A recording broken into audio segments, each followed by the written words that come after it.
ಆಯೋಗದ ಸಮೀಕ್ಷೆಯ ಬಗ್ಗೆ ಏನನ್ಸುತ್ತೆ ಸರ್, ನಿಮ್ಮ ಅಭಿಪ್ರಾಯ ಏನು? ಕನ್ನಡಿಯಲ್ಲಿ ಕೆಲವು ಸರಿ ಮುಖ ನೋಡ್ಲಿಕ್ಕೆ ಯಾರು ಇಷ್ಟಪಡೋದಿಲ್ಲ. ಭಾಳ ಮಂದಿಯ ತಲೆಯಲ್ಲಿ ಅವರ ಮನಸ್ಸಲ್ಲಿ ಏನಿರುತ್ತೆ, ನಾನು ಭಾಳ ಸುಂದರಾಂಗ ಅಂತ ಇರ್ತೇನೆ. ಆದರೆ ಕನ್ನಡಿ ಸುಳ್ಳು ಹೇಳೋದಿಲ್ಲಲ್ಲ, ನೀವು ಹೇಗೆ ಇದ್ರೆ ಹಾಗೆ ತೋರಿಸುತ್ತೆ ಅದು. ಸೊ ಈ ಜಾತಿ ಗಣತಿ ಸಮೀಕ್ಷೆ ಸಮಾಜಕ್ಕೆ ಹಿಡಿದ ಒಂದು ಕನ್ನಡಿ ಅದು. ಈ ಸಮೀಕ್ಷೆ ಮಾಡೋದ್ರಿಂದ ಜಾತಿಗಳ ನಡುವೆ ಒಡಕು ಮೂಡಿಸೋ ಪ್ರಯತ್ನ ನಡೀತಿದೆ ಅಂತ ಹೇಳಿ ಬಿಜೆಪಿ ನಾಯಕರು ಹೇಳ್ತಿದ್ದಾರೆ. ನೀವು ಹೇಳೋದೇನೋ ಹಿಂದೂಗಳೆಲ್ಲರೂ ಎಲ್ಲರೂ ಸರಿಯಾಗಿದ್ದಾರೆ, ಆಗಿಲ್ಲ. ಒಳಗಡೆ ಜಾತಿ ವ್ಯವಸ್ಥೆ ಕೊಳೆತು ನಾರ್ತಾ ಇತ್ತು. ಪ್ರಹ್ಲಾದ್ ಜೋಶಿ ಮಕ್ಕಳು ಬೀದಿಯಲ್ಲಿ ಬಂದು ಕಲ್ಲು ಹೊಡಿತಾರ? ನಾಳೆ ತೇಜಸ್ ಸೂರ್ಯನಿಗೆ ಮಕ್ಕಳಾದ್ರೆ ಅವ್ರು ಬರ್ತಾರಾ? ಇಲ್ಲ ಅಶೋಕ್ನ ಮಕ್ಕಳು ಬರ್ತಾರೆ? ಯಾರು ಬರೋದಿಲ್ಲ. ನೀವು ತೆಗೆದು ನೋಡಿ, ಪೊಲೀಸ್ ಸ್ಟೇಷನ್ನಲ್ಲಿ ಹೋಗಿ FIR ಗಳನ್ನು ತೆಗೆದು ನೋಡಿ. ಅಮಿತ್ ಶಾನ ಮಗ ಅವನು ಕ್ರಿಕೆಟ್ ಬೋರ್ಡ್ ಅಧ್ಯಕ್ಷ ಆಗ್ತಾನೆ ವಿನ ಬೀದಿಗೆ ಬಂದು ಕಲ್ಲು ಹೊಡಿತಾನ? ಇಲ್ಲ, ಹೊಡೆಯೋದಿಲ್ಲ. ಯಾವ ಜಾತಿವಾರು ಸಮೀಕ್ಷೆಗೆ ರಾಜ್ಯ ಬಿಜೆಪಿ ನಾಯಕರು ವಿರೋಧ ವ್ಯಕ್ತಪಡಿಸ್ತಾ ಇದ್ದಾರೆ, ಅದೇ ರೀತಿಯಲ್ಲಿ ಕೇಂದ್ರ ಸರ್ಕಾರ ಕೂಡ ಜಾತಿ ಗಣತಿಗೆ ಮುಂದಾಗಿದೆ, ಅದಕ್ಕೆ ಅವರು ಬೆಂಬಲ ಕೊಡ್ತಿದ್ದಾರೆ. ಈ ಡಬಲ್ ಸ್ಟ್ಯಾಂಡರ್ಡ್ ನೋಡೋದು ಹೆಂಗೆ? ಜಾತಿ ಗಣತಿಯನ್ನು ವಿರೋಧ ಮಾಡ್ತೀರಾ, ಒಂದು ಪಾರ್ಟಿಯಾಗಿ ಮಾಡಿ, ಬಟ್ ಅದರಲ್ಲಿ ಆಚೆಚೆ ಹೋಗ್ಬಾರ್ದು. ಸೆಂಟ್ರಲ್ನವರು ಮಾಡಿದರೆ ಓಕೆ, ನರೇಂದ್ರ ಮೋದಿ ಮಾಡಿದವರು ಓಕೆ, ಸಿದ್ದರಾಮಯ್ಯವರು ಮಾಡಿದರೆ ಸರಿ ಇಲ್ಲ ಅಂತ ಹೇಳೋದಿದೆಯಲ್ಲ, ಇದು ಹಿಪೋಕ್ರಸಿ. ಇವರು ಬಾಯ್ಕಟ್ ಮಾಡಿ ನೀವು ಅದರಲ್ಲಿ ಪಾರ್ಟಿಸಿಪೇಟ್ ಮಾಡಿ ಅಂತ ಹೇಳಿದರೆ ನನ್ನ ಪ್ರಕಾರ it is A criminal offence. ನನ್ನ ಪ್ರಕಾರ ಎಲ್ಲರೂ ಕೂಡ ಜಾತಿ ಕಾಲಮ್ನಲ್ಲಿ ಏನು ಬರೀಬೇಕು ಅಂತ ಹೇಳ್ತಿದ್ದಾರೆ, ಉಪಜಾತಿ ಕಾಲಮ್ನಲ್ಲಿ ಏನು ಬರೆಸಬೇಕು ಅಂತ ಹೇಳ್ತಿದ್ದಾರೆ. ಬಟ್ ಮಿಕ್ಕಿರೋ ಉಳಿದ ಕಾಲಮ್ಗಳೇನಿದೆಯಲ್ಲ ಅದರಲ್ಲಿ ಏನು ಬರೆಸಬೇಕು, ಏನು ಫಿಲ್ ಮಾಡಿಸಬೇಕು ಅಂತ ಹೇಳಿ ತಮ್ಮ ಜಾತಿಯ ಜನಗಳಿಗಾಯಿತು, ಪಂಗಡದ ಜನಗಳಿಗಾಯಿತು ಯಾರಿಗೂ ಇವರು ಎಚ್ಚರಿಸುವಂಥ ಪ್ರಯತ್ನ ಮಾಡ್ತಾರೆ. ಜಾತಿಯನ್ನು ಒಂದು ಹುಣ್ಣು ಇರುತ್ತಲ್ಲ, ಅದು ಒಳಗಡೆ ಇರುತ್ತೆ, ಅದು ಒಳಗಡೆ ಕೊಳಿತಾ ಇರುತ್ತೆ. ಅದರ ಮೇಲೆ ಧರ್ಮದ ಮುಲಾಮಚ್ಚು 10 ಸರ್ವೆ ಮಾಡಿದರೂ ಕೂಡ ಲಿಂಗಾಯತರ ಸಂಖ್ಯೆ 13-14% ಕ್ರಾಸ್ ಆಗೋದಿಲ್ಲ. ಜಾತಿ ಗಣತಿಗೆ ಕೈ ಹಾಕೋದಿಲ್ಲ, ಅದು ಜೇನುಗೂಡು ಕೈ ಹಾಕೋದು. ಆದರೆ ಸಿದ್ದರಾಮಯ್ಯನವರು ಪ್ರತಿ ಬಾರಿ ಅಧಿಕಾರಕ್ಕೆ ಬಂದಾಗ ಈ ರಿಸ್ಕನ್ನು ತಗೋತಾರೆ. ಜಾತಿ ಇರುವವರೆಗೆ ಜಾತಿಗಳ ನಡುವೆ ಜಗಳ ನಡೆಯುತ್ತೆ. ಅದನ್ನು ಒಂದಷ್ಟು ಕಡಿಮೆ ಮಾಡಲಿಕ್ಕೆ ಪ್ರಯತ್ನ ಮಾಡಬೇಕಾಗಿರೋದು ನಮ್ಮ ಕರ್ತವ್ಯವಿನ. ಈ ರಾಹುಲ್ ಗಾಂಧಿಯವರು ಅಲ್ಲಿ ಇದರ ಬಗ್ಗೆ ಮಾತಾಡ್ತಾರೆ, ಅವರದೇ ಪಕ್ಷದ ನಾಯಕರು ಇದರ ವಿರುದ್ಧ ಮಾತಾಡ್ತಾರೆ. ನಾಳೆ ನೀವು ಮೀಸಲಾತಿಯ ಸೂತ್ರವನ್ನು ಏನು ಹೆಚ್ಚು ಕಡಿಮೆ ಮಾಡಲಿಕ್ಕೆ ಹೋಗ್ತಿರಲಿಲ್ಲ, ಅದು ಬಹಳ ಚಾಲೆಂಜಿಂಗ್ ಆಗಿರೋದು ಅಂತ ನನಗೆ ಅನಿಸುತ್ತೆ. ನಮಸ್ಕಾರ ವೀಕ್ಷಕರೇ, ನೀವು ನೋಡ್ತಾ ಇದ್ದೀರಾ ಸಂಪಾದಕ ಯೂಟ್ಯೂಬ್ ಚಾನಲ್. ನಾನು ಸಂಕೇತ್. ರಾಜ್ಯದಲ್ಲಿ ಈಗ ಜಾತಿವಾರು ಸಮೀಕ್ಷೆ ನಡೀತಾ ಇದೆ.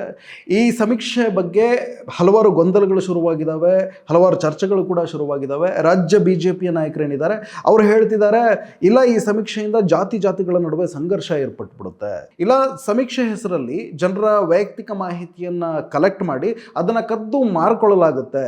ಹೀಗೆಲ್ಲ ನಾನಾ ರೀತಿಯ ವಾದಗಳನ್ನು ಮಂಡಿಸ್ತಾ ಇದ್ದಾರೆ ಬಿಜೆಪಿ ನಾಯಕರುಗಳು. ಇದೇ ಕಾರಣಕ್ಕೆ ಈ ಸಮೀಕ್ಷೆಯನ್ನೇ ಬಹಿಷ್ಕರಿಸಬೇಕು ಅಂತ ಕೂಡ ಕರೆ ಕೊಡ್ತಾ ಇದ್ದಾರೆ. ಈ ಎಲ್ಲ ವಿಚಾರವಾಗಿ ಮಾತನಾಡೋದಕ್ಕೆ ಇವತ್ತಿಗೆ ನಮ್ಮ ಜೊತೆಗೆ ಹಿರಿಯ ಪತ್ರಕರ್ತರು ಮತ್ತು ಸಾಮಾಜಿಕ ಚಿಂತಕರಾಗಿರುವಂತಹ ದಿನೇಶ್ ಅಮೀನ್ಮಠ್ ಅವರು ಇದ್ದಾರೆ. ಸರ್, ತಮಗೆ ಕಾರ್ಯಕ್ರಮಕ್ಕೆ ಸ್ವಾಗತ. ಸರ್, ಈ ಹಿಂದೆ ಜಯಪ್ರಕಾಶ್ ಆಯೋಗದ ವರದಿ ಏನು ಬಂದಿತ್ತು, ಸರ್ಕಾರ ಅದನ್ನು ಜಾರಿಗೊಳಿಸೋಕ್ಕೆ ಸಿದ್ಧತೆಯನ್ನು ನಡೆಸಿತ್ತು. ಆ ಸಂದರ್ಭದಲ್ಲಿ ನಾವು ಈ ವಿಚಾರವಾಗಿ ಮಾತನಾಡಿದ್ವಿ. ಇವತ್ತು ಮತ್ತೆ ಅದೇ ವಿಚಾರವಾಗಿ ಮಾತನಾಡೋಕೆ ಕೂತ್ಕೊಂಡಿದ್ದೀವಿ. ಸೊ ಈಗ ಏನು ಮಧುಸೂದನ್ ನಾಯಕ್ ಅವರ ಆಯೋಗ ಸಮೀಕ್ಷೆ ನಡೆಸೋಕೆ ಏನು ಮುಂದಾಗಿದೆ, ಈ ಆಯೋಗದ ಸಮೀಕ್ಷೆಯ ಬಗ್ಗೆ ಏನನ್ಸುತ್ತೆ ಸರ್, ನಿಮ್ಮ ಅಭಿಪ್ರಾಯ ಏನು? ನೋಡಿ, ಯಾವ ಆಯೋಗದ ವರದಿನೂ ಕೂಡ ಪರ್ಫೆಕ್ಟ್ ಅಲ್ಲ. ಅದಕ್ಕೆ ಒಂದು ಕಾಲದ ಮಿತಿ ಇರುತ್ತೆ. ಮತ್ತು ಓವರ್ ದಿ ಪೀರಿಯಡ್ ನೋಡಿದರೆ ನೀವು ಹಾವನೂರು ಆಯೋಗದ ವರದಿ ಇಟ್ಲೀಸ್ಟ್ ಅದಕ್ಕಿಂತ ಹಿಂದೆ ಹೋದರೆ ನಾಗನಗೌಡ ಕಮಿಟಿ ಇರ್ಬೋದು, ಮಿಲ್ಲರ್ ಕಮಿಟಿ ಇರ್ಬೋದು, ನೋಡಿದರೆ ಆ ಕಾಲದಿಂದ ಈ ಕಾಲಕ್ಕೆ ಭಾಳ ಮುಖ್ಯವಾಗಿ ತಂತ್ರಜ್ಞಾನ ಭಾಳ ಬೆಳೆದು ಬಿಟ್ಟಿದೆ. ಆಯಿತಾ? ಅದರಿಂದಾಗಿ ಈಗ ಹಾವನೂರು ವರದಿಯಿಂದ ಹಿಡಿದು ಮೊನ್ನೆವರೆಗೆ ನಡೆದ ಅಲ್ಲಿ ಅದಕ್ಕಿಂತ ಹಿಂದಿನ ನಡೆದದ್ದು ಮಂಡಲ್ ಇರ್ಬೋದು, ಕಾಕಾಲಿಯಲ್ಲಿ ಕರೆಯೋದು, ಇದೆಲ್ಲವೂ ಕೂಡ ಸ್ಯಾಂಪಲ್ ಬೇಸ್ಡ್ ಸರ್ವೆಗಳು. ಈಗ ಹಾವನೂರು ಆಯೋಗದ ವರದಿ 1.7% ಏನೋ ಪಾಪ್ಯುಲೇಷನ್ ಅಷ್ಟೇ ಟಚ್ ಮಾಡಿದೆ. ಆದರೆ ಅದೇ ಭಾಳ ಬೆಸ್ಟ್ ಅಂತ ಮಂಡಲ್ ಕಮಿಷನ್ ಬಂದಾಗ ಅದನ್ನೇ ಮಾಡೆಲ್ ಆಗಿ ತಗೊಂಡಿದ್ದು. ಅಂದರೆ ಸೊ ತಂತ್ರಜ್ಞಾನದ ಅದರಲ್ಲಿ ಪಾರ್ಟೇ ಇಲ್ಲ. ಈಗ ನೀವು ಕಾಂತರಾಜ್ ಆಯೋಗದ ವರದಿ ಬಂದಾಗ ಅದರಲ್ಲಿ ತಂತ್ರಜ್ಞಾನದ ಪಾರ್ಟ್ ಇದೆ. ಅಂದರೆ ಎನಾಲಿಟಿಕಲ್ ಪಾರ್ಟಲ್ಲಿ ತಂತ್ರಜ್ಞಾನವನ್ನು ಬಳಸ್ಕೊಂಡ್ರು, ಬಟ್ ಮಾಹಿತಿಯನ್ನು ಕಲೆಕ್ಷನ್ ಮಾಡುವಾಗ ತಂತ್ರಜ್ಞಾನ ಇಲ್ಲ. ಅದು ಅವರು ಮ್ಯಾನ್ಯಲ್ ಆಗಿ ತಗೊಂಡು ಅದಕ್ಕೆ ಕೋಡ್ ಕೊಟ್ಟು ಅದರ ನಂತರ ಅದನ್ನು ಅಪ್ಲೋಡ್ ಮಾಡಿದ್ದಾರೆ. ಒಬ್ಬ BLನವರೇ ಏನೋ ಅದನ್ನು ಅನಾಲಿಸಿಸ್ ಮಾಡಿದ್ದಾರೆ. ಸೊ ಈಗ ಅದಕ್ಕಿಂತಲೂ ಅಡ್ವಾನ್ಸ್ಡ್ ಆಗಿ ಇದು ಬಂದಿದೆ. ನನ್ನ ಪ್ರಕಾರ ಇದು ನನಗೆ ಬಿಹಾರದಲ್ಲಿ ಮತ್ತು ತೆಲಂಗಾಣದಲ್ಲಿ ಏನಾಗಿದೆ ಅಲ್ಲಿ ಕೂಡ ತಂತ್ರಜ್ಞಾನವನ್ನು ಉಪಯೋಗಿಸ್ಕೊಂಡಿದ್ದಾರೆ ಅಂತ ನನಗೆ ಅನಿಸುತ್ತೆ. ಅಂದರೆ ಅಲ್ಲಿ IT ಡಿಪಾರ್ಟ್ಮೆಂಟಲ್ಲಿ ಇನ್ವಾಲ್ವ್ ಆಗಿತ್ತು ಬಿಹಾರದಲ್ಲಿ, ನಾನು ತಿಳಿದಾಗೆ ತೆಲಂಗಾಣದಲ್ಲೂ ಆಗಿದೆ. ಅಂದರೆ ಡಿಜಿಟಲಿ ಎಲ್ಲವನ್ನು ಮಾಹಿತಿಯನ್ನು ಕಲೆಕ್ಟ್ ಮಾಡಿದ್ದಾರೆ. ಇದು ಭಾಳ, ಯಾಕೆಂದರೆ ಕಾಂತರಾಜು ಆಯೋಗದ ವರದಿಯ ಬಂದಾಗ ಭಾಳ ದೊಡ್ಡ ಆರೋಪ ಏನು, ಅದು ವೈಜ್ಞಾನಿಕವಾಗಿಲ್ಲ ಅಂತ. ಸೊ ಇದನ್ನು ವಿಜ್ಞಾನ ಬಳಸಿದ್ದಾರೆ, ತಂತ್ರಜ್ಞಾನ ಬಳಸಿದ್ದಾರೆ. ಅದರಿಂದ ಭಾಳ ಮುಖ್ಯ ಒಂದು ವ್ಯತ್ಯಾಸ ಏನಂದರೆ ಇದರಲ್ಲಿ ತಂತ್ರಜ್ಞಾನವನ್ನು ಬಳಸಿಕೊಂಡು ಮಾಡಿದ್ದಾರೆ. ಮನುಷ್ಯ ಸುಳ್ಳು ಹೇಳ್ಬೋದು, ತಂತ್ರಜ್ಞಾನ ಸುಳ್ಳು ಹೇಳೋದಿಲ್ಲ ಅಂತ ಒಂದು ನಮ್ದಿದೆ. ಆದರೆ ತಂತ್ರಜ್ಞಾನವನ್ನು ಬಳಸ್ಕೊಳ್ಳುವವನು ಮನುಷ್ಯನೇ, ಆದ್ದರಿಂದ ಆರೋಪ ಮಾಡುವವರು ಯಾವಾಗಲೂ ಮಾಡ್ಬೋದು. ಇದು ಬಹಳ ಮುಖ್ಯ ಇದೆ. ಆ ನಂತರ ಓವರ್ ದಿ ಪೀರಿಯಡ್ ಈ ಸಮೀಕ್ಷೆ ಮಾಡುವವರಿಗೂ ಕೂಡ ಮತ್ತು ಮಾಡಿಸುವವರಿಗೂ ಕೂಡ ಒಂದು ಎಕ್ಸ್ಪೀರಿಯನ್ಸ್ ಬಂದುಬಿಟ್ಟಿದೆ. ಈಗ ಇವತ್ತು ಹೊಸ್ತೇನಲ್ಲ, ನಮ್ಮಲ್ಲೇ ನಾಗಮೋಹನ್ ದಾಸ್ 2 ವರದಿಗಳನ್ನು ಈಗ ಮೊನ್ನೆ ಒಳ ಮೀಸಲಾತಿದ್ದು ಮಾಡಿದರು, ಅದಕ್ಕಿಂತ ರಿಸರ್ವೇಷನ್ ಹೆಚ್ಚಳ ಮಾಡಬೇಕು, SC/ST ಮಾಡಿದರು. ಅದರಿಂದ ಇವತ್ತು ಮಾಹಿತಿಯನ್ನು ಕೊಡುವವರಿಗೆ ಒಂದು ಎಕ್ಸ್ಪೀರಿಯನ್ಸ್ ಬಂದಿದೆ, ಏನು ಹೇಳಬೇಕು ಏನು ಬೇಡ ಅಂತ. ಮಾಹಿತಿಯನ್ನು ಕಲೆಕ್ಟ್ ಮಾಡುವವರಿಗೆ ಒಂದು ಅನುಭವ ಬಂದಿದೆ, ಮತ್ತು ಅದನ್ನು ಮಾಡಿಸುವ ಸರ್ಕಾರಕ್ಕೊಂದು ಅನುಭವ ಬಂದಿದೆ. ಅದರಿಂದ ಇದು ಆ ರೀತಿಯಲ್ಲಿ ಒಂದು ಭಾಳ ಈ ಗಣತಿಯಲ್ಲಿ ಭಾಳ ಅಡ್ವಾನ್ಸ್ ಸ್ಟೇಜಲ್ಲಿ ಇದನ್ನು ನಡೆಸ್ತಾ ಇದೆ. ಇದು ಭಾಳ ಮುಖ್ಯ ವ್ಯತ್ಯಾಸ ಅಂತ ನನಗನ್ನಿಸುತ್ತೆ ಈ ಮೇಲ್ನೋಟಕ್ಕೆ ನೋಡಿದರೆ. ಸರ್, ನೀವು ಮಾತನಾಡ್ತಾ ಹೇಳಿದ್ರಿ ಕಾಂತರಾಜು ಆಯೋಗದ ವರದಿಯನ್ನು ಇದೇ BJPಗರು ಅವೈಜ್ಞಾನಿಕ ಅಂತ ಹೇಳಿದರು. ಆದರೆ ಯಾವ ವರದಿಯನ್ನು ಇವರು ಅವೈಜ್ಞಾನಿಕ ಅಂತ ಹೇಳಿದ್ರು, ಅದೇ ಸಂದರ್ಭದಲ್ಲಿ ಇವರು ಹೇಳಿದ್ದೇನು ಅಂದರೆ ಇದು ಅವೈಜ್ಞಾನಿಕವಾಗಿದೆ, ನಮ್ಮನೆಗೆ ಬಂದಿಲ್ಲ, ನಿಮ್ಮ ಮನೆಗೆ ಬಂದಿಲ್ಲ, ಹೊಸದಾಗಿ ಸಮೀಕ್ಷೆ ನಡೀಲಿ ಅಂತಲೂ ಹೇಳಿದ್ರು ಇವರು ಅವತ್ತಿಗೆ. ಅಂಥವ್ರು ಇವಾಗ ಹೊಸದಾಗಿ ಸಮೀಕ್ಷೆನೇ ನಡೆಸ್ತಾ ಇದೆ ಸರ್ಕಾರ.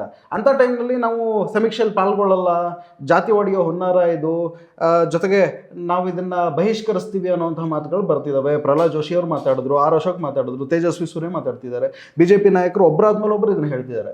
ಇದ್ರ ಬಗ್ಗೆ ಏನಂತೀರಿ ಸರ್? ನೋಡಿ, ಅವರು ಅವೈಜ್ಞಾನಿಕ ಮತ್ತು ನಮ್ಮ ಮನೆಗೆ ಬಂದಿಲ್ಲ ಅಂತ ಹೇಳಿರೋದು ಮೊದಲು ಕಾಂತರಾಜು ವರದಿ ಹೇಳಿದರು. ಅದನ್ನು ಆ ಆರೋಪಗಳನ್ನು ಅವ್ರು ರಿಸರ್ವ್ ಆಗಿ ಇಟ್ಕೊಂಡಿದ್ದಾರೆ. ಈಗ ವರದಿ ಬಂದ ಮೇಲೆ ಅದನ್ನು ಹೊರಗೆ ಬಿಡ್ತಾರೆ ಅವರು, ಇದು ಅವೈಜ್ಞಾನಿಕವಾಗಿದೆ ಇದು ಅಂತ. ಈಗ ಏನು ಹೇಳ್ತಾರೆ, ಅದನ್ನು ಬಾಯ್ಕಾಟ್ ಮಾಡಿ ಅಂತ. ಬಾಯ್ಕಾಟ್ ಮಾಡಲಿಕ್ಕೆ ಹೇಳಿದ್ದಕ್ಕೆ ಕಾರಣ ಏನಂದರೆ ಹೈಕೋರ್ಟ್ ಹೇಳಿದೆ ಇದು ಆಪ್ಷನಲ್ ಅಂತ. ಹೈಕೋರ್ಟ್ ಹೇಳಿದ್ದೇನು ಹೊಸ್ತೇನಲ್ಲ ಇದು. ಅಂದರೆ ಎಲ್ಲ ನಿಮ್ಮ ಇಲ್ಲಿಯವರೆಗೆ ಗಣತಿ ಕೂಡ ನಿಮ್ಮ ಮೇಲೆ ಯಾರು ನಿಮ್ಮ ಅಭಿಪ್ರಾಯ ಕೇಳಲಿಕ್ಕೆ ನಿಮ್ಮ ಮೇಲೆ ಒತ್ತಡ ಹೇರಲಿಕ್ಕಿಲ್ಲ. ನೀವು ನಾನು ಮಾಹಿತಿ ನನ್ನ ಜಾತಿ ಹೇಳುವುದಿಲ್ಲ ಅಂತ ಹೇಳಿದರೆ ಇಲ್ಲ ಅಂತ ಹೇಳ್ಬೋದು, ನಾಸ್ತಿಕ ಅಂತ ಹೇಳ್ಬೋದು, ಆಸ್ತಿಕ ಅಂತ ಹೇಳಿದರೆ ಹೇಳ್ಬೋದು, ನನ್ನ ಜಾತಿ ಮೇಲೆ ನಂಬಿಕೆ ಇಲ್ಲ ಅಂತ ಹೇಳ್ಬೋದು. ಅಂದರೆ ಕೆಲವು ಬೇಸಿಕ್ ಇನ್ಫಾರ್ಮೇಷನನ್ನು ಕೊಡಬೇಕಾಗಿತ್ತು. ಇದು ಒಂದು ಈಗ ನ್ಯಾಷನಲ್ ಸ್ಯಾಂಪಲ್ ಸರ್ವೆ BPL ಸರ್ವೆಗಳು ನಡೀತಾ ಇದೆ. ಸೊ ಅದನ್ನೆಲ್ಲ ಅವ್ರು ಕೊಡ್ತಾರೆ. BPL ಸರ್ವೆ ಅದು ನಿರ್ದಿಷ್ಟವಾದ ಉದ್ದೇಶಕ್ಕೆ ಮಾಡೋದಲ್ಲ, ಕೊಡಬೇಕದು. ಇಲ್ಲಿ ಪ್ರಶ್ನೆ ಅವರು ಜನ ಅದನ್ನು ವಾಲಂಟ್ರಿಯಾಗಿ ಹೇಳ್ತಾರ ಬಿಡ್ತಾರ, ಅವರು ಏನು ಆಯ್ಕೆ ತಗೊಳ್ಳೋದಲ್ಲ. ಈ ರಾಜಕಾರಣಿಗಳಿದಾರಲ್ಲ, ಭಾಳ ಮುಖ್ಯವಾಗಿ BJPಯ ರಾಜ್ಯದ ನಾಯಕರು, ಇವರು ಬಾಯ್ಕಾಟ್ ಮಾಡಿ ನೀವು ಅದರಲ್ಲಿ ಪಾರ್ಟಿಸಿಪೇಟ್ ಮಾಡಿ ಅಂತ ಹೇಳಿದರೆ ನನ್ನ ಪ್ರಕಾರ it is A criminal offence ನನ್ನ ಪ್ರಕಾರ. ಆಯಿತಾ, ಮಧುಸೂದನ್ ನಾಯ್ಕ್ ಅಧ್ಯಕ್ಷತೆಯ ಈ ಶಾಶ್ವತ ಹಿಂದುಳಿದ ವರ್ಗದ ಆಯೋಗ ಏನಿದೆ ಅವರ ಮೇಲೆ ಈ ಆ್ಯಕ್ಷನ್ ತಗೊಳ್ಬೇಕು, ಅವರ ಮೇಲೆ ಪೊಲೀಸ್ ಕೇಸ್ ಮಾಡಬೇಕು. ಯಾಕಂದರೆ ನೀವು ಈಗ ಪ್ರಹ್ಲಾದ್ ಜೋಶಿ ಕೊಡೋದಿದ್ರೆ ಕೊಡೋದು ಬೇಡ, ಅವರ ಆಯ್ಕೆ ಅದು.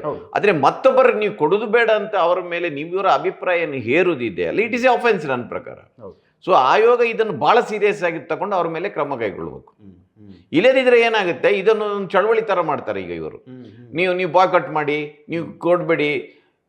ನೀವು ಅವರ ಮೇಲೆ ನಿಮ್ಮ ಅಭಿಪ್ರಾಯ ನಿಮ್ಮ ಮನೆಯವರಿಗೆ ಹೇಳಿ. ನಿಮ್ಮ ಮನೆಯವ್ರಿಗೆ ನನ್ನ ಮನೆಯವರಿಗೆ ಮಾತ್ರ ಹೇಳ್ಬೋದು, ಅದನ್ನು ಮತ್ತೊಬ್ಬರ ಕುಟುಂಬಕ್ಕೆ ಹೇಳಲಿಕ್ಕೆ ಆಗೋದಿಲ್ಲ. ಅದರಿಂದ ನನ್ನ ಪ್ರಕಾರ ಆಯೋಗ ಭಾಳ ಸೀರಿಯಸ್ ಆಗಿ ಇದನ್ನು ತಗೊಳ್ಬೇಕು. ಈಗ ನೋಡಿ, ಜಾತಿ ಗಣತಿ ಇಲ್ಲದಿದ್ದರೆ ಯಾವ ಸಮೀಕ್ಷೆ ಕೂಡ ಇದೆಯಲ್ಲ, ಅದು ಒಂದು ಕನ್ನಡಿ ಇದ್ದಾಗೆ. ಆಯಿತಾ, ಕನ್ನಡಿಯಲ್ಲಿ ಕೆಲವು ಸರಿ ಮುಖ ನೋಡಲಿಕ್ಕೆ ಯಾರು ಇಷ್ಟಪಡೋದಿಲ್ಲ. ಭಾಳ ಮಂದಿಯ ತಲೆಯಲ್ಲಿ ಅವರ ಮನಸ್ಸಲ್ಲಿ ಏನಿರುತ್ತೆ, ನಾನು ಭಾಳ ಸುಂದರಾಂಗ ಅಂತ ಇರ್ತೇನೆ ಅಂತ. ಆದರೆ ಕನ್ನಡಿ ಸುಳ್ಳು ಹೇಳೋದಿಲ್ಲಲ್ಲ, ನೀವು ಹೇಗೆ ಇದ್ದರೆ ಹಾಗೆ ತೋರಿಸುತ್ತೆ ಅದು.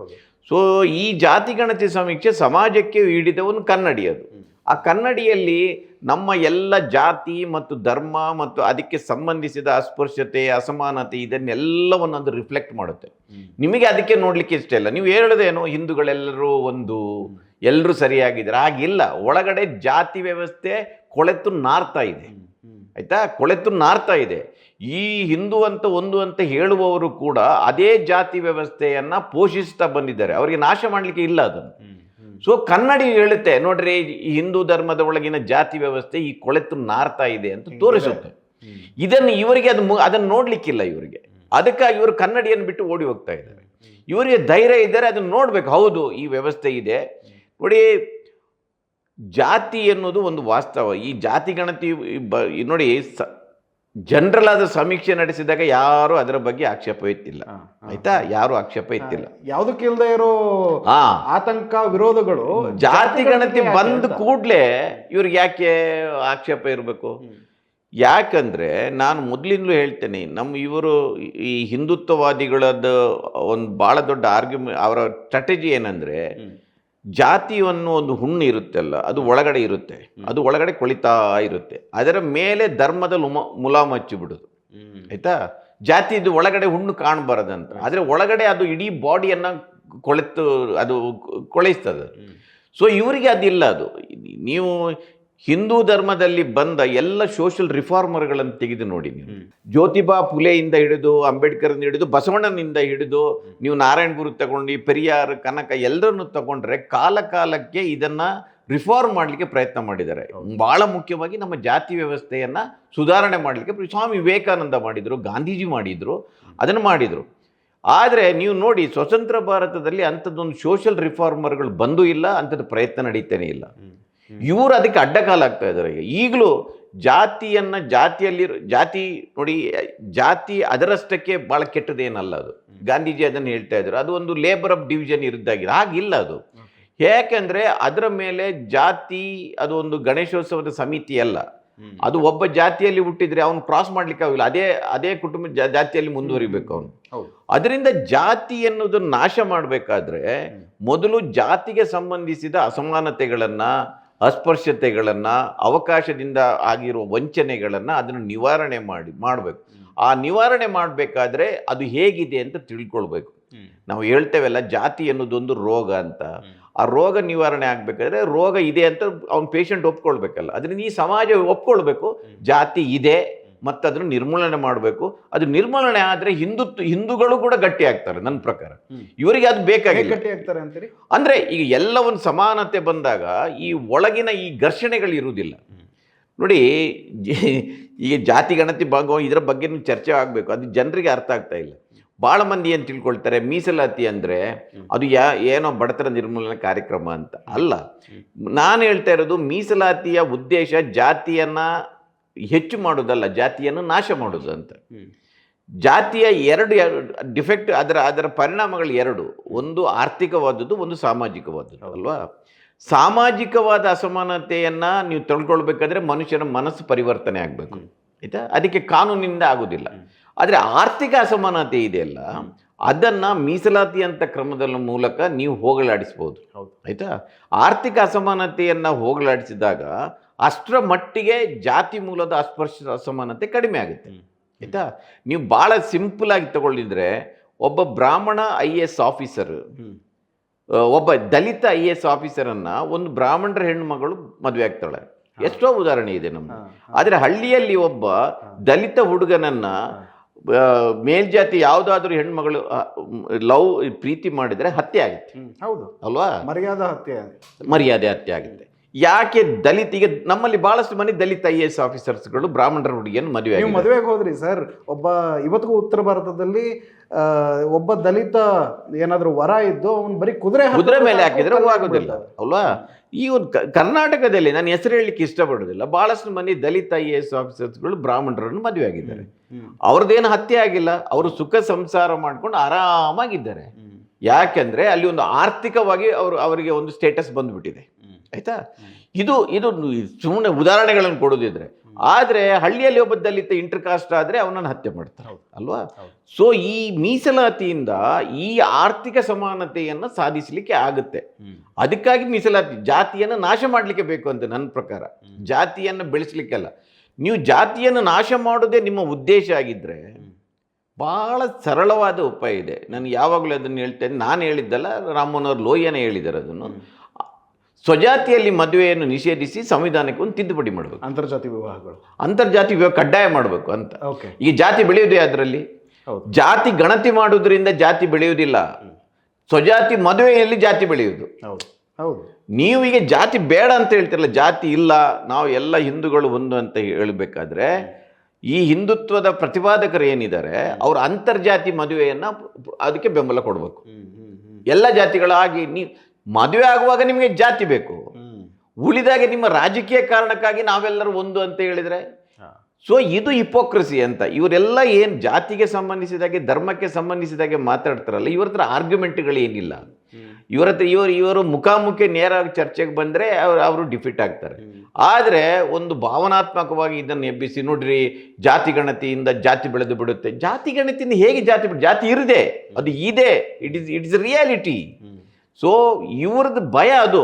ಇವ್ರದ್ದು ಏನಾಗುತ್ತೆ, ಹಿಂದೂ ಹೆಸರುಗಳಲ್ಲಿ ಓಟ್ ತಗೊಳ್ಳೋದಿದೆಯಲ್ಲ ಗೊತ್ತಾಗುತ್ತೆ ಇವರಿಗೆ, ಅದು ಬಂದಾಗುತ್ತೆ. ಇವರ ಹಿಂದೂ ನೋಡಿ, ನಾನು ಯಾವಾಗಲೂ ಹೇಳ್ತೇನೆ, ಯಾವಾಗ ಕೋಮುವಾದ ರಾಜಕಾರಣದ ಎದುರು ಜಾತಿಯ ಇಶ್ಯೂ ತಂದು ಇಟ್ಟರೆ ಅದು ಕೋಮುವಾದ ಓಡಿ ಹೋಗುತ್ತೆ ಯಾವಾಗಲೂ ಅದು. ಈಗ ನೀವು ಇಡೀ ಸಂಘ ಪರಿವಾರದ ಕಾಳಾಳುಗಳು ಯಾರು ಅಂತ ಗೊತ್ತಾದರೆ ಎಲ್ಲ ಕೆಳಗಿನ ಜಾತಿಗಳೇ ಇರ್ತಾರೆ. ಅವ್ರಿಗೆ ಗೊತ್ತಾಗಬೇಕು ನೋಡಿ, ನಮ್ಮ ನಾಯಕರ ಮಕ್ಕಳೆಲ್ಲ ಡಾಕ್ಟರ್ ಇಂಜಿನಿಯರ್ ಆಗ್ತಾರೆ, ಜಾತಿ ಗಣತಿಯ ರಿಪೋರ್ಟಲ್ಲಿ ಸಿಗುತ್ತೆ ಅಲ್ಲ, ಸಾಮಾಜಿಕ ಶೈಕ್ಷಣಿಕ ಸಮೀಕ್ಷೆಯಲ್ಲಿ ಗೊತ್ತಾಗುತ್ತೆ ಯಾರ್ಯಾರು ಎಷ್ಟೆಷ್ಟು ಜಾಬಲ್ಲಿದ್ದಾರೆ, ಯಾವ ಜಾಬಲ್ಲಿದ್ದಾರೆ, ನಾವು ಎಲ್ಲಿದ್ದೇವೆ ಅಂತ ಅವರ ಸ್ಟೇಟಸ್ ಅವರಿಗೆ. ನೀವು ಈಗ ಸುಮ್ಮನೆ ಹೇಳಿದರೆ ಗೊತ್ತಾಗೋದಿಲ್ಲ, ವಿತ್ ಡಾಕ್ಯುಮೆಂಟ್ ಹೇಳಿದರೆ ಅವ್ರಿಗೆ ಗೊತ್ತಾಗುತ್ತೆ. ನೋಡಿ ಇಷ್ಟು ಪರ್ಸೆಂಟೇಜ್ ಪ್ರೈವೇಟ್ಗಳಲ್ಲಿ, ಈಗ IT ಕಂಪನಿಗಳಲ್ಲಿ ಎಲ್ಲಿ ಯಾರ್ಯಾರು ಎಲ್ಲೆಲ್ಲಿದ್ದಾರೆ, ನೀವು ಎಲ್ಲಿದ್ದೀರಿ ಅಂತ ಒಂದು ಅವರ ಸ್ಟೇಟಸ್ ಅವ್ರಿಗೆ ಗೊತ್ತಾದರೆ ಅವ್ರಿಗೊಂದು ರಿಯಲೈಸೇಷನ್ ಆಗುತ್ತೆ. ಇವರಿಗೆ ಆಗ ಈ ಕಲ್ಲು ಹೊಡೆಯಲಿಕ್ಕೆ, ಬೆಂಕಿ ಹಚ್ಚಲಿಕ್ಕೆ ಜನ ಸಿಗುದಿಲ್ಲ. ಆಗ ಇವರ ಮಕ್ಕಳು ಹೋಗ್ತಾರ. ಈಗ ಪ್ರಹ್ಲಾದ್ ಜೋಶಿ ಮಕ್ಕಳು ಬೀದಿಯಲ್ಲಿ ಬಂದು ಕಲ್ಲು ಹೊಡಿತಾರ? ನಾಳೆ ತೇಜಸ್ ಸೂರ್ಯನಿಗೆ ಮಕ್ಕಳಾದ್ರೆ ಅವ್ರು ಬರ್ತಾರ?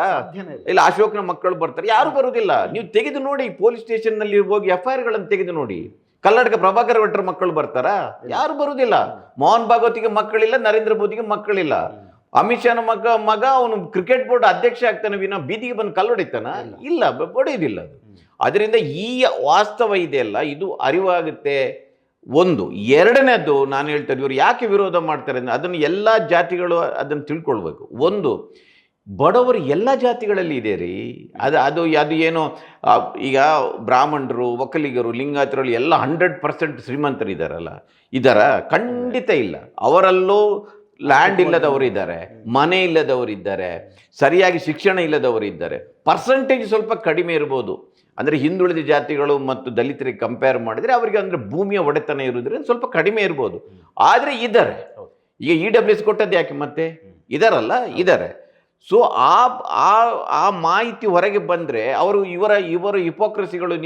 ನೀವು ನಮ್ಮ ಜಾತಿ ಹೆಸರು ಮೇಲ್ಜಾತಿಯವರು ತಿರುಗಿ ಬೀಳ್ತಾರೆ. ಅವ್ರು ಹೇಳ್ತಾರೆ ನೋಡಿ, ಪ್ರಹ್ಲಾದ್ ಜೋಶಿ ಅವರೇ, ನೀವು ಬೇಡ ಅಂತ ಹೇಳ್ತಾ ಇದ್ರಿ, ನಿಮ್ಮ ಮಕ್ಕಳೆಲ್ಲ ನಾಳೆ MP ಗಳು MLA ಬೇಕು, ನನ್ನ ಮಗ ಅಲ್ಲಿ ಯಾವುದೋ ಒಂದು ಹಳೆ ದೇವಸ್ಥಾನದಲ್ಲಿ ಪೂಜೆ ಮಾಡ್ಕೊಂಡಿರ್ಬೇಕಾ ಅಂತ ಕೇಳ್ತಾರೆ ಅವರು. ಇವಾಗ ಅದೇನೆ ನೀವು ಹೇಳದ ಹಾಗೇನೆ, ಇವಾಗ ಪ್ರಹ್ಲಾದ್ ಜೋಶಿ ಅವರು ತಮಗ್ ಬೇಡ ಅಂತ ಆದ್ರೆ ತಾವು ಬೇಡ ಅಂತ ಸುಮ್ಮನಿರ್ಬೇಕು, ಅಥವಾ ತೇಜಸ್ವಿ ಸೂರ್ಯ ಅವರು ಸುಮ್ಮನಿರ್ಬೋದು. ಇವ್ರ ಹಂಗ ನೋಡಿದ್ರೆ ಇವರೆಲ್ಲರೂ ನಮ್ಮ ರಾಜಕಾರಣಿಗಳು ಹೊಟ್ಟೆ ತುಂಬಿದವ್ರೆ, ಹೌದು ಆಯ್ತಾ.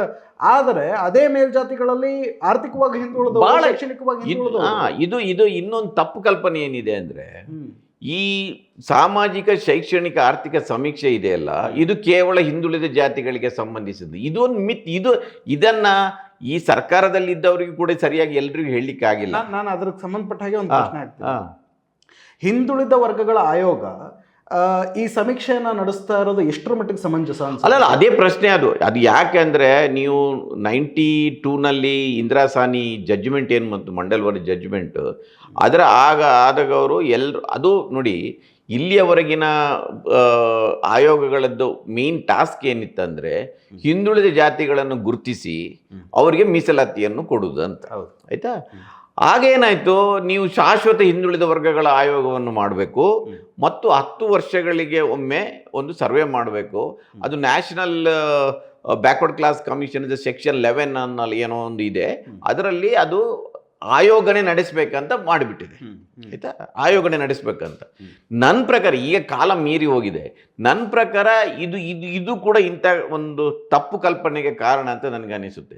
ಯಾಕಂದರೆ ಹಿಂದುಳಿದ ವರ್ಗಗಳ ಆಯೋಗ ಈ ಸಮೀಕ್ಷೆ ಮಾಡಿದರೂ ಕೂಡ ಅವರು ಕೇವಲ ಹಿಂದುಳಿದ ವರ್ಗದ ಜನರ ಬಗ್ಗೆ ಮಾಡೋದಲ್ಲ, ಅವರು ಒಟ್ಟು ಪಾಪ್ಯುಲೇಷನ್ ಈಗ 7 ಕೋಟಿ ಏನಿದ್ದಾರೆ, 6 ಕೋಟಿ 88 ಲಕ್ಷ ಏನು ಅಧಿಕೃತವಾಗಿ ಹೇಳ್ತಾ ಇದ್ದಾರೆ, ಅಷ್ಟು ಜನಸಂಖ್ಯೆಯ ಅವರು ಸಮೀಕ್ಷೆ ಮಾಡ್ತಾ ಇರೋದು.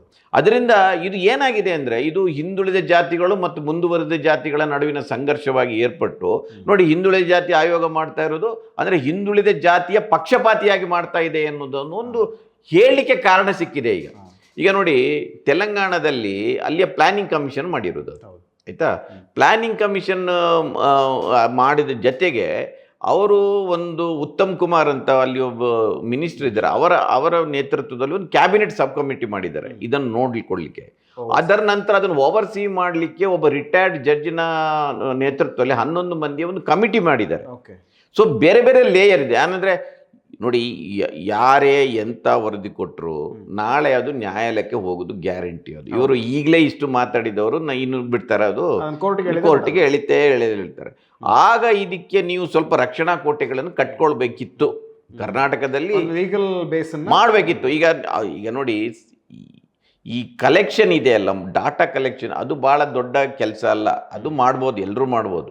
ನೀವು ಆ ಡಾಟಾವನ್ನು ಬಳಸ್ಕೊಂಡು ನಾಳೆ ಒಂದು ಮೀಸಲಾತಿ ಸೂತ್ರವನ್ನು ಹೆಣಿತೀರಲ್ಲ, ಆಗ ಅದು ಜಯಪ್ರಕಾಶ್ ಹೆಗಡೆ ವರದಿ ಇದೆಯಲ್ಲ, ಅದು ಮೀಸಲಾತಿಯ ಸೂತ್ರವನ್ನು ಹೆಣೆದದ್ದು. ಅದು ಕಾಂತರಾಜದ ವರದಿಯಲ್ಲಿ ಡಾಟಾ ಇತ್ತು. ಸೊ ನೀವು ಅದಕ್ಕಾಗಿ ಸಪ್ರೇಟ್ ಒಂದು ಈ ರೀತಿಯ ಒಂದು ಈಗ ನಾಗಮೋಹನ್ ಈಗ ನೋಡಿ, ಎಲ್ಲ ಮಾಡಿದ ಮೇಲೆ ಈಗ ಇನ್ನೊಂದು ಕಮಿಟಿ ಮಾಡಬೇಕಾಗುತ್ತೆ. ಮೊನ್ನೆನೂ ಆಯ್ತು, ಅದನ್ನು ರೀಲುಕ್ ಮಾಡಲಿಕ್ಕೆ ಮಾಡಬೇಕು ಅಂತ. ಪ್ರಶ್ನೆ ಏನಂದರೆ, ಈಗ ಇದಕ್ಕೆ ಯಾಕೆ ವಿರೋಧ ಅಂತ. ಈಗ ಈ ಪೊಲಿಟಿಷಿಯನ್ಸ್ ಹೇಳ್ತಾ ಇರೋದು ಒಂದು ವಿರೋಧ, BJP ಹೇಳ್ತಾ ಇರೋದು ಒಂದು ಕಾರಣ, BJPಯ ಹಿಂದುತ್ವದ ಎಜೆಂಡದ ಕಾರಣಕ್ಕಾಗಿ ಹೇಳ್ತಾರೆ ಇದೆ ಅಂತ ನಾವು ಮಾತಾಡಿದ್ವಿ. ಆದರೆ ಈಗ ಬೇರೆ ಬೇರೆ ಜಾತಿಯವರು ಪಕ್ಷಾತೀತವಾಗಿ ಕೂಡ ಇದನ್ನು ವಿರೋಧ ಮಾಡ್ತಾ ಇದ್ದಾರೆ. ಈಗ ಲಿಂಗಾಯತರು ವಿರೋಧ ಮಾಡ್ತಾ ಇದ್ದಾರೆ, ಒಕ್ಕಲಿಗರು ವಿರೋಧ ಮಾಡ್ತಾ ಇದ್ದಾರೆ, ಆಯ್ತಾ. ಅವರ ವಿರೋಧಕ್ಕೆ ಕಾರಣಗಳೇನು ಎನ್ನುವುದನ್ನು ಕೂಡ ನಾವು ಇದು ಮಾಡಬೇಕು. ಅದ್ರ ಯಾಕೆಂದ್ರೆ ಒಂದು ಅವರ ಸಂಖ್ಯೆ ಕಡಿಮೆ ಆಗ್ತದೆ ಎನ್ನುವ ಕಾರಣಕ್ಕಾಗಿ ಇಷ್ಟು ದಿನ ನಾವೇ ನಂಬರ್ ಒನ್ ಅಂತ ಏನು ನೋಡಿ, ನೀವು ಒಂದು ಪಾಪ್ಯುಲೇಷನ್ ಗ್ರೋತ್ ಅಂತ ಇದೆ ರೇಟ್. ನೀವು ಪಾಪ್ಯುಲೇಷನ್ ಗ್ರೋತ್ ರೇಟ್ ನ್ಯಾಷನಲ್ ಲೆವೆಲಲ್ಲಿ 0.88 ಇದೆ.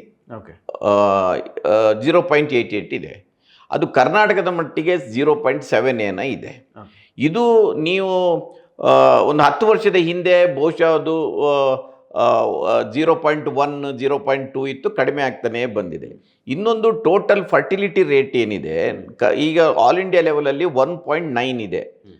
ಕರ್ನಾಟಕದಲ್ಲಿ 1 ಅಂದರೆ ಒಂದು 40 ವರ್ಷದ ಒಳಗಿನ ಒಂದು ಮಹಿಳೆ ಎವರೇಜ್ ಎಷ್ಟು ಮಕ್ಕಳನ್ನು ಹುಟ್ಟಿಸ್ತಾಳೆ ಅನ್ನೋದರ ಮೇಲೆ ಟೋಟಲ್ ಫರ್ಟಿಲಿಟಿ ರೇಟ್ ಇದೆ. ಅದು 1931ನಲ್ಲಿ ಅಂದರೆ ಫಸ್ಟ್ ಸೆನ್ಸಸ್ ನಡೆದಾಗ ನನ್ನ ಪ್ರಕಾರ ಅದು 3.5 ಏನಿತ್ತು. ಅಂದರೆ ಒಂದು ಹೆಣ್ಮಗಳು 3 ಮಕ್ಕಳನ್ನು ಎವರೇಜ್ ಹುಟ್ಟಿಸ್ತಾ ಇದ್ದಾಳೆ ಅಂತ ಇತ್ತು. ಈಗ 1.9 ಬಂದದ್ದು ಒಂದು ಪ್ರೊಜೆಕ್ಷನ್ ಪ್ರಕಾರ 2050ಗೆ ಬಂದಾಗ ಅದು 1.2 ಏನಾಗುತ್ತೆ ಅಂದರೆ ಒಂದು ಹೆಣ್ಮಗಳು ಒಬ್ಬರನ್ನೇ ಹುಟ್ಟಿಸ್ತಾ ಇದ್ದಾರೆ ಅಂತ. ಇದು ವಾಸ್ತವ.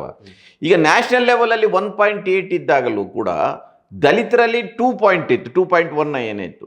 ಇದು ಏನು ಸೂಚಿಸುತ್ತೆ ಅಂದರೆ, ಯಾವುದೇ ಒಂದು ಜಾತಿಯಲ್ಲಿ ಒಂದು ಶ್ರೀಮಂತಿಕೆ ಬಂದಾಗ, ಅರ್ಬನೈಜೇಷನ್ ಹೆಚ್ಚಾದಾಗ, ಆಮೇಲೆ ಅವರಲ್ಲಿ ಎಜುಕೇಷನ್ ಹೆಚ್ಚು ಸಿಕ್ಕಿದಾಗ ಅವರು ಮಕ್ಕಳನ್ನು ಕಡಿಮೆ ಹುಟ್ಟಿಸ್ತಾರೆ. ಆಯ್ತಾ, ಅಲ್ಲೊಂದು ಜಾಗೃತಿ ಇರುತ್ತೆ. ಈಗಲೂ ತೆಗೆದು ಹೋಗಿ ನೋಡಿ, ದಲಿತ ಮತ್ತು ದಲಿತರಿಗಿಂತಲೂ ಬಡವರ ಕುಟುಂಬಗಳಲ್ಲಿ ಒಂದೇ ಜಾತಿ ಇರ್ಬೋದು, ಅವರು ರೂರಲ್ಲಿದ್ದ ಒಬ್ಬ ಒಕ್ಕಲಿಗನ ಕುಟುಂಬದಲ್ಲಿ ಮಕ್ಕಳು ಜಾಸ್ತಿ ಇರ್ತಾರೆ, ಸಿಟಿಯಲ್ಲಿರೋದು ಒಬ್ಬ ಒಕ್ಕಲಿಗನ ಮಕ್ಕಳು ಕಡಿಮೆ ಇರ್ತಾರೆ. ಅದೇ ರೀತಿ ಲಿಂಗಾಯತರು, ಬ್ರಾಹ್ಮಣರು ಎಲ್ಲ ಕಡೆ ಹಂಗೆ ಇರುತ್ತೆ. ಹಿಂದುಳಿದ ಜಾತಿಗಳಲ್ಲೇ ಈಗ ನೋಡಿ, ಉತ್ತರ ಪ್ರದೇಶದ ಮುಸ್ಲಿಮರಿಗೆ ಮಕ್ಕಳು ಜಾಸ್ತಿ ಇರುತ್ತಾರೆ, ಕರ್ನಾಟಕದ ಮುಸ್ಲಿಮರಿಗೆ ಮಕ್ಕಳು ಕಡಿಮೆ ಇರ್ತಾರೆ. ಯಾಕೆಂದರೆ ಅದು ಬ್ಯಾಕ್ವರ್ಡ್ ಅದು. ಅದರಿಂದಾಗಿ ಇವರು ಏನೇ ಲಾಗ ಹಾಕಿದ್ರು ಕೂಡ ಇವರ ಸಂಖ್ಯೆ ಅಂತ ಹೆಚ್ಚಾಗೋದಿಲ್ಲ. ಇದು ವಾಸ್ತವ. ಇನ್ನು 10 ಸರ್ವೆ ಮಾಡಲಿ, ನಾನು ಹೇಳ್ತೇನೆ, 10 ಸರ್ವೆ ಮಾಡಿದ್ರು ಕೂಡ ಲಿಂಗಾಯತರ ಸಂಖ್ಯೆ 13-14% ಕ್ರಾಸ್ ಆಗೋದಿಲ್ಲ. ಇವರಿಗೆ ಮುಸ್ಲಿಮರು 13% ಇದೆಯಲ್ಲ, ಅದನ್ನು ಕ್ರಾಸ್ ನಾವು 17% ಇದ್ದೇವೆ ಅಂತ ಹೇಳ್ತಾರಲ್ಲ, ಅಷ್ಟು ಆಗುವುದೇ ಇಲ್ಲ. ಯಾಕೆಂದರೆ ಅದನ್ನು ನೀವು ವಾಸ್ತವವನ್ನು ಎಷ್ಟು ಕನ್ನಡಿ, ನಾನು ಅದನ್ನೇ ಹೇಳ್ತೇನೆ, ವಾಸ್ತವವನ್ನು ಬಚ್ಚಿಡ್ಲಿಕ್ಕೆ ಆಗೋದಿಲ್ಲ. ನೀವು ಅದಕ್ಕೆ ಹೆಮ್ಮೆ ಪಡಿ. ನಿಮ್ಮ ಆಕ್ಚುಯಲ್ ಸಂಖ್ಯೆ ಏನಿದೆ ಹೊರಗೆ ಬಂದೇ ಬರುತ್ತೆ. ನೀವು ನಂಬರ್ಗೆ ನೀವು ಏನು ಡಿಮಾಂಡ್ ಮಾಡಬೇಕಂದ್ರೆ ರಿಸರ್ವೇಷನ್ನ ಪ್ರಮಾಣ ಜಾಸ್ತಿ ಅಂತ ಮಾಡಿ. ಈಗ ಮಾಡಬೇಕಾಗಿರೋದು ಅದನ್ನೇ ಜಯಪ್ರಕಾಶ್ ಹೆಗಡೆ ಕಮಿಟಿ ಮಾಡಿ ಎಲ್ಲಿಗೆ ನಿಗೋದು. ಈಗ ನೀವು 4ರಿಂದ 7% ಒಕ್ಕಲಿಗರದ್ದು ಮಾಡಿದಾಗ ನಿಮಗೆ 3% ಜಾಸ್ತಿ ಖುಷಿ ಪಡಿ. ಅದಕ್ಕೆ ಆ ಜಾತಿಯಲ್ಲಿದ್ದ ಬಡವರಿಗೆ ಅಷ್ಟು ಸೌಲಭ್ಯಗಳು ಸಿಗುತ್ತೆ. ಬಹಳ ಮುಖ್ಯವಾಗಿ ಅವರಿಗೆ ಸಿಗೋದು, ಅವರಿಗೆ ಸಿಗೋದು. ಲಿಂಗಾಯತರಲ್ಲಿ ಒಕ್ಕಲಿಗರಲ್ಲಿ ಸಿಗುತ್ತೆ. EWC ಈಗ ಕೊಡ್ತಾ ಇಲ್ವಾ, ಅದೇ ರೀತಿ ಸಿಗುತ್ತೆ. ಅದು ಬಿಟ್ಟು ನೀವು ಸಂಖ್ಯೆಯನ್ನು ನೀವು ಜಾಸ್ತಿ ಮಾಡಬೇಕಂದ್ರೆ ನೀವು ಏನು ಮಾಡಬೇಕು, ಎಲ್ಲ ಸ್ವಾಮೀಜಿಗಳು ಒಂದು 10 ವರ್ಷದ ಪ್ಲ್ಯಾನ್ ಮಾಡಬೇಕು. ಈಗ 10 ವರ್ಷದ ಪ್ಲ್ಯಾನ್ ಮಾಡಿ ನಮ್ಮ ಸಮಾಜದಲ್ಲಿ ಎಲ್ಲ ಹೆಣ್ಮಕ್ಕಳು ಒಂದು 4 ಮಕ್ಕಳನ್ನು ಹೆರಬೇಕು. 10 ವರ್ಷದ ನಂತರ ನಮ್ಮ ಸಂಖ್ಯೆ ಜಾಸ್ತಿ ಆಗಿ ಮಾಡಬೇಕಂತ ಒಂದು ಪ್ಲ್ಯಾನ್ ಏನಾದರೂ ಹಾಗೆ ಕರೆ ಕೊಟ್ಟರೆ, ಅವ್ರಿಗೆ ಕರೆ ಕೊಡೋದು ಯಾರು? ಹಿಂದುತ್ವವಾದಿಗಳು, ಯಾರು ಮದುವೆ ಆಗದ ಬ್ರಹ್ಮಚಾರಿಗಳು ಕರೆ ಕೊಡೋದು ಅವರಲ್ಲಿ. ಈಗ ಮೋಹನ್ ಭಾಗವತ್ಗೆ RSSನ ಭಾಳ ಮಂದಿ ಅವರು ಅವಿವಾಹಿತರು. ಬ್ರಹ್ಮಚಾರಿಗಳು ಹೌದಾ, ಅದು ಬೇರೆ ಚರ್ಚೆ. ಅವರು ಅವಿವಾಹಿತರು, ಅವ್ರು ಮದುವೆ ಆಗಿಲ್ಲ. ಇವರು ಕರೆ ಕೊಡೋದು ಮಕ್ಕಳು ಜಾಸ್ತಿ ಮಾಡ್ಬೇಕು ಅಂತ. ಸ್ವಾಮೀಜಿಗಳು ಕರೆ ಕೊಡೋದು, ಆಯ್ತಪ್ಪ ನೀನು ಒಂದು ಮದುವೆಯಾಗಿ 10 ಮಕ್ಕಳನ್ನು ಹೇರು. ನಾನು ಹೇಳ್ತಾ ಇರೋದು, ನೀವು ಸಂಖ್ಯೆ ಕಡಿಮೆ ಆಗಿದ್ದಕ್ಕೆ ನೀವು ಹೆಮ್ಮೆ ಪಡಿ. ನನ್ನ ಪ್ರಕಾರ ಸಂಖ್ಯೆ ಕಡಿಮೆ ಆಗಿದೆ, ಅದರಿಂದ ಅಷ್ಟು ಗ್ರೋತ್ ಆಗಿದೆ ನಮ್ಮದು.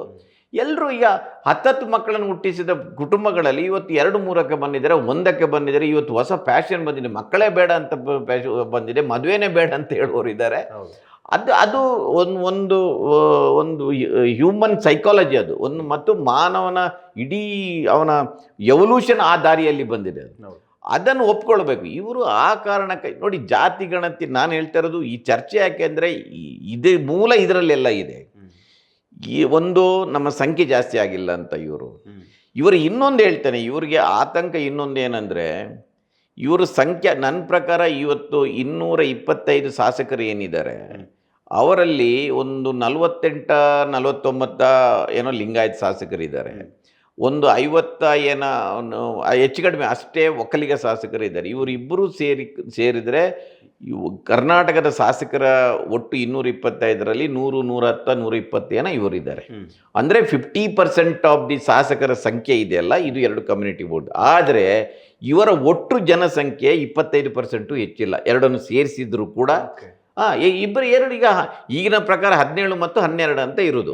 ಆಯ್ತಪ್ಪ 30% ಅಂತ ತಿಳ್ಕೊಳ್ಳಿ, ಇದು 50% ಆಗಿದೆ. ಇವರ ಭಯ ಏನಂದ್ರೆ, ಈ ಸಂಖ್ಯೆ ಹೊರಗೆ ಬಂದ್ರೆ ಕಡಿಮೆ ಅಂತ ಗೊತ್ತಾದ್ರೆ ನಾಳೆ ಪೊಲಿಟಿಕಲ್ ಪಾರ್ಟಿಗಳು, ಈಗ ಏನು ಇಲ್ಲಿ ಪೊಲಿಟಿಕಲ್ ರಿಸರ್ವೇಷನ್ ಇಲ್ಲ, ನೀವು ಲೋಕಲ್ ಬಾಡೀಸ್ಗಳಲ್ಲಿ ಮಾತ್ರ ಇದೆ. 73-74 ಅಮೆಂಡ್ಮೆಂಟ್ ಬಂದ ನಂತರ ಗ್ರಾಮ ಪಂಚಾಯತಿ, ತಾಲೂಕು ಪಂಚಾಯತಿ ಮತ್ತು ಜಿಲ್ಲಾ ಪಂಚಾಯತಿಗಳ ನಗರಸಭೆಗಳಲ್ಲಿ ಪೊಲಿಟಿಕಲ್ ರಿಸರ್ವೇಷನ್ ಇದೆ. ಇನ್ನು ವಿಧಾನಸಭೆ, ಲೋಕಸಭೆಗೆ ಆ ರಿಸರ್ವೇಷನ್ ಬಂದಿಲ್ಲ. ಆದರೆ ನಿಮ್ಮ ಸಂಖ್ಯೆ ಕಡಿಮೆ ಅಂತ ಆದರೆ ನಾಳೆ ನಿಮಗೆ ಪೊಲಿಟಿಕಲ್ ಪಾರ್ಟಿಗಳು ಟಿಕೆಟ್ ಕೊಡುವಾಗ ಕಡಿಮೆ ಮಾಡ್ತಾರೆ, ಜಾತಿ ಆಧಾರದ ಮೇಲೆ. ನಿಮ್ಮ ಸಂಖ್ಯೆ ಇಷ್ಟೇ ಇದೆ ಅಲ್ಲ ಅಂತ ಇವರ ಭಯ. ಅದಕ್ಕೆ ಇವರಿಗೆ ಆ ಸಮುದಾಯಕ್ಕೇನೋ ಅನ್ಯಾಯ, ಸಮುದಾಯಕ್ಕೆ ಖಂಡಿತ ಅನ್ಯಾಯ ಆಗೋದಿಲ್ಲ. ನಾನು ಹೇಳ್ತಾ ಇರೋದು, ಈಗ ನೀವು 5% ರಿಸರ್ವೇಷನ್ ಇದ್ದು 7%, 8% ಆದರೆ ಆ ಸಮುದಾಯದಲ್ಲಿದ್ದ ಬಡವರಿಗೆ ಸಿಗುತ್ತೆ ಅಲ್ವಾ, ಖುಷಿ ಪಡಿ. ಅದಕ್ಕೆ ನೀವು ಬರ್ತಾ ಇದೆಯಲ್ಲ ಅಂತ. ಅದು ಬಿಟ್ಟು ನೀವು ಸಂಖ್ಯೆ ಬಗ್ಗೆ ಯಾಕೆ ತಲೆ ಕೆಡಿಸ್ಕೊಳ್ತೀರಿ? ಇದು ಅಂದರೆ ಈ ಸತ್ಯಗಳನ್ನು ನಾನು ಹೇಳ್ತಾ ಇರೋದು, ಈ ಸತ್ಯಗಳನ್ನು ಒಬ್ಬ ರಾಜಕಾರಣಿ ಹೇಳಲಿಕ್ಕೆ ಆಗುತ್ತೆ ಇಲ್ಲೋ ಗೊತ್ತಿಲ್ಲ. ನನ್ನ ಬೇಸರದ ದುಃಖದ ಸಂಗತಿ ಏನಂದರೆ, ಆ ಸಮಾಜದಲ್ಲಿರುವ ಸ್ವಾಮೀಜಿಗಳೇನಿದ್ದಾರೆ ಅವರ ಕನ್ಸರ್ನ್ ರಾಜಕಾರಣಿಗಳಲ್ಲ. ಆ ಸಮಾಜದಲ್ಲಿ ನಾನು ಯಾವಾಗಲೂ ಒಂದು ಮಾತು ಹೇಳ್ತೇನೆ, ಜಾತಿಯನ್ನು ಆಚರಣೆ ಮಾಡಿದರೆ ತಪ್ಪಲ್ಲ ನಮ್ಮ ಜಾತಿಯನ್ನು. ಆದರೆ ಆ ಜಾತಿ ಜೊತೆ ಗುರುತಿಸಿಕೊಳ್ಳುವವನು ಯಾರ ಜೊತೆ ಗುರುತಿಸಿಕೊಳ್ಬೇಕು ಅನ್ನೋದು, ಆ ಜಾತಿಯಲ್ಲಿರುವ ತುದಿಯಲ್ಲಿರುವ ಮನುಷ್ಯನ ಜೊತೆ ಗುರುತಿಸ್ಕೊಳ್ಬೇಕಾ, ಅಲ್ಲ ಕಟ್ಟ ಕಡೆಯ ಮನುಷ್ಯನ ಜೊತೆ ಗುರುತಿಸ್ಕೊಳ್ಬೇಕಾ ಅಂತ. ಆದರೆ ನಮ್ಮ ಸ್ವಾಮೀಜಿಗಳು ಏನು ಮಾಡ್ತಾ ಇದ್ದಾರೆ ಅಂದರೆ, ಈಗ ಲಿಂಗಾಯತ ಸ್ವಾಮೀಜಿಗಳು ಅಲ್ಲಿ ತುದಿಯಲ್ಲಿ ಯಾರು ಇರ್ತಾರೆ, ಸಾಹುಕಾರಗಳು, ಅವರ ಜೊತೆ ಗುರುತಿಸ್ಕೊಳ್ತಾರೆ. ಅದೇ ಸಮಾಜದಲ್ಲಿ ಇನ್ನೂ ಬಡವರಾಗಿರ್ತಾರೆ. ಇವರು ಮೆಡಿಕಲ್ ಇಂಜಿನಿಯರಿಂಗ್ ಕಾಲೇಜ್ ಮಾಡ್ತಾರೆ, ಅವ್ರಿಗೇನು ಫ್ರೀ ಸೀಟ್ ಕೊಡ್ತಾರೆ ಇವರು? ಈಗ ಎಲ್ಲರೂ ಮಾಡ್ತಾ ಇದ್ರಲ್ಲ, medical engineering college, professional college ಇದೆಯಲ್ಲ, ಇದ್ದಾರೆ. ನಮ್ಮ ಸಮಾಜದಲ್ಲಿರೋ ಬಡವರಿಗೆ ಎಷ್ಟು ಪರ್ಸೆಂಟೇಜ್ ಸೀಟ್ ಕೊಡ್ತೇವೆ ಅಂತ ಹೇಳ್ತಾರೆ ಇವರು. ಈ ಜಾತಿ ಬಗ್ಗೆ ಇಷ್ಟೆಲ್ಲ ಮಾತಾಡ್ತಾರಲ್ಲ, ಕೊಡ್ತಾರೆ? ಯಾರು ಕೊಡೋದಿಲ್ಲ. ಕೊಟ್ಟರೆ ಅವ್ರಿಗೊಂದು ಸಲಾ ಮಾಡಬೇಕು ಇವರು ನಾವು.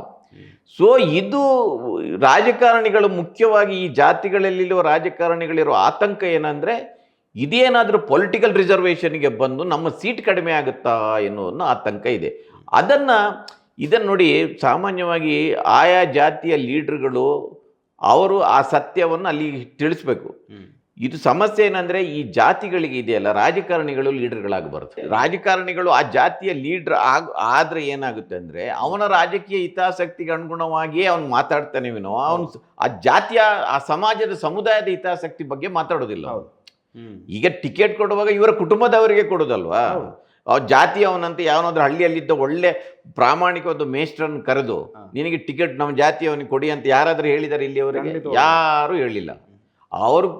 ಅವರು ಇದ್ರೆ ಅವರ ಮಕ್ಕಳಿಗೆ, ಸೊಸೆಯಂದ್ರಿಗೆ, ಮೊಮ್ಮಕ್ಕಳಿಗೆ ಎಲ್ಲ ರಿಸರ್ವ್ ಇಟ್ಟಿದ್ದಾರೆ. ಅವರು ನನಗೊಂದು, ಮಗಳಿಗೊಂದು, ಅಳಿಗೊಂದು ಎಲ್ಲ ಈಗ ಕಾಣ್ತಾ ಇದೆ ಅಲ್ಲ. ನೀವು ಯಾರು ಸಮಾಜವನ್ನು ಕೊಡ್ತಾರಾ? ಏನಿಲ್ಲ. ನಾನು ಅದಕ್ಕೆ ಹೇಳ್ತಾ ಇರೋದು, ಇವ್ರು ಜಾತಿಗೆಲ್ಲ ಹೇಳ್ತಾರಲ್ಲ, ನೀವದು ಜಾತಿವಾದಿಗಳು ಅಲ್ಲ ಅಂತ. ಜಾತಿವಾದಿಗಳಲ್ಲ, ಇವರು ಸ್ವಾರ್ಥಿಗಳು ಅಂತ. ಈಗ ನೋಡಿ, ಈಗ ಕರ್ನಾಟಕದಲ್ಲಿ ಲಿಂಗಾಯತರು ಮುಖ್ಯಮಂತ್ರಿಗಳಾಗಿದ್ದಾರೆ, ಒಕ್ಕಲಿಗರು ಮುಖ್ಯಮಂತ್ರಿಗಳಾಗಿದ್ದಾರೆ, ಬ್ರಾಹ್ಮಣರು ಮುಖ್ಯಮಂತ್ರಿಯಾಗಿದ್ದಾರೆ, ಹಿಂದುಳಿದ ಜಾತಿಗಳು ಮುಖ್ಯಮಂತ್ರಿ ಆಗಿದ್ದಾರೆ. ಇವರೆಲ್ಲ ನಿಜವಾದ ಜಾತಿಗಳಾದ್ರೆ ಕನಿಷ್ಠ ಆ ಜಾತಿಯವರು ಎಲ್ಲರೂ ಉದ್ಧಾರ ಆಗಬೇಕಿತ್ತು. ಹೌದಲ್ವ ಅಲ್ವಾ? ಆಗ್ಬೇಕಿತ್ತು. ಅಷ್ಟರ ಮಟ್ಟಿಗೆ ಈ ಲಿಂಗಾಯತರು ಮುಖ್ಯಮಂತ್ರಿಗಳಾದ್ರಲ್ಲ, ರಾಜ್ಯಕ್ಕೇನು ಮಾಡಿಲ್ಲ ಅಂದ್ರೆ ತಮ್ಮ ಜಾತಿ 17% ಲಿಂಗಾಯತರನ್ನು ಒಂದು ಬಡತನದಿಂದ ನಿರ್ಮೂಲನೆ ಮಾಡಿಬಿಟ್ಟಿದ್ರೆ ಸಾಕು, ಉಳಿದವ್ರು ನೋಡ್ತಾರೆ. ಇವತ್ತಿಗೆ ಮೀಸಲಾತಿಗೆ ಅಂತ ಬಡದಾಡೋ ಅವಶ್ಯಕತೆ ಅದು ಇರಲಿಲ್ಲ. ನಾನು ಹೇಳ್ತಾ ಇರೋದು ಅಷ್ಟಾದ್ರು ಅಂದ್ರೆ ಇವರು ಸ್ವಾರ್ಥಿಗಳು. ಯಾಕಂದ್ರೆ ನೀವು ನೋಡಿ, ದೇವೇಗೌಡರ ಫ್ಯಾಮಿಲಿಯಿಂದ ಎಷ್ಟು ಮಂದಿ ಮಕ್ಕಳು ರಾಜಕೀಯದಲ್ಲಿದ್ದಾರೆ ಅಂತ. ಆದರೆ ಅವ್ರು ಮಾತಾಡುವಾಗ ಏನು ಮಾಡ್ತಾರೆ, ಇಡೀ ಒಕ್ಕಲಿಗ ಸಮುದಾಯದ ಪ್ರೈಡ್, ಒಕ್ಕಲಿಗ ಸಮುದಾಯದ ಪ್ರತಿನಿಧಿಯಾಗಿ ಮಾತಾಡ್ತಾರೆ. ಇಲ್ಲ, ಅವರು ಆ ಕುಟುಂಬದ ಪ್ರತಿನಿಧಿ ಅಷ್ಟೇ. ಯಾರ್ಯಾರು ಮಕ್ಕಳನ್ನು ಎಲ್ಲ ಪಕ್ಷಗಳಲ್ಲಿ ಇದ್ದಾರೆ, ಪ್ರಮಾಣಗಳಲ್ಲಿ ವೇರಿಯೇಷನ್ ಇದೆ ಅಷ್ಟು. ಇವತ್ತು BJPಯಲ್ಲೂ ವಂಶ ರಾಜಕಾರಣ ನಡೆಯುತ್ತೆ, ಕಾಂಗ್ರೆಸ್ನಲ್ಲೂ ನಡೆಯುತ್ತೆ, JDSನಲ್ಲೂ ನಡೆಯುತ್ತೆ. ಪಾಪ ಕಮ್ಯುನಿಸ್ಟರಲ್ಲಿ ಅವರಿಗೆ ರಾಜಕೀಯ ಅಸ್ತಿತ್ವನೇ ಕಳ್ಕೊಳ್ತಾ ಇದ್ದಾರೆ, ಅಲ್ಲಿ ಇಲ್ಲ. ಮತ್ತು ಅವರು ಅದಕ್ಕೆ ಅವಕಾಶ ಕೊಡೋದಿಲ್ಲ, ಎಲ್ಲ ಕಡೆ ಇದೆ. ಅದರಿಂದ ಈ ಜಾತಿ ಗಣತಿ ವಿರುದ್ಧ ಇವರು ಮಾತಾಡ್ತಾರೆ. ಇಷ್ಟೇ ಅಲ್ಲ, ಇದರ ಆಚೆಗೆ ಕೆಲವು ಇಂಥ ಸಂಗತಿಗಳೆಲ್ಲ ಇದೆ. ಅದನ್ನು ಸಾರ್ವಜನಿಕವಾಗಿ ಚರ್ಚೆಗೆ ಒಳಪಡಿಸಿದರೆ ಮಾತ್ರ ಇದು ಜಾತಿ ಗಣತಿ ಬಗ್ಗೆ ಸಾಮಾನ್ಯ ಜನರಿಗೆ ತಿಳುವಳಿಕೆ ಕೊಡಬೇಕಾದ ಅಗತ್ಯ ಇದೆ ಅಂತ ನನಗೆ ಅನಿಸುತ್ತೆ.